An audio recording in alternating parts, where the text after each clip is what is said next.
Sabda Ahesa pacari Wulan Guritno, singgung soal restu ibunya. Pasangan Wulan Guritno dan Sabda Ahesa menjadi sorotan lantaran usia keduanya terpaut kurang lebih 15 tahun. Menanggapi hal itu, Ibunda Sabda Ahesa, Shanti Widianti mengaku sudah mengetahui anaknya pacari Wulan Guritno hingga singgung soal restu. Yang ia ketahui, Shalom Razat yang merupakan putri Wulan Guritno merupakan adik kelas dari Sabda di Mentari. Tak dipungkiri, Shanti terkejut saat pertama kali melihat foto Sabda Ahesa dengan Wulan Guritno.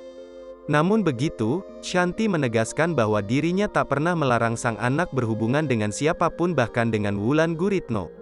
Menurutnya, kebahagiaan Sabda lebih penting. Shanti mengatakan bahwa dirinya juga akan merestui jika Sabda melanjutkan hubungannya dengan Wulan Guritno ke jenjang lebih serius.